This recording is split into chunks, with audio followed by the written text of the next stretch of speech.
I'm Sidney, I'm from Canada, and I just spent 2 nights at Beach Hideaway Holiday Village. And it's a really great location. It's literally right across the street from the beach, and the beach is absolutely beautiful. It's really a must-see if you're in the area. And the park itself had some good facilities. They had laundry and open kitchens if you're staying in RVs.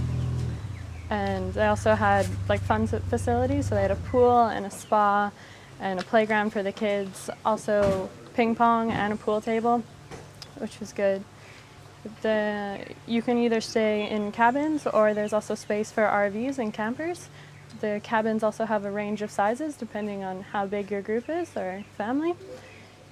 We stayed 6 people in a cabin with 3 double beds, and we still had tons of room to move around and everything.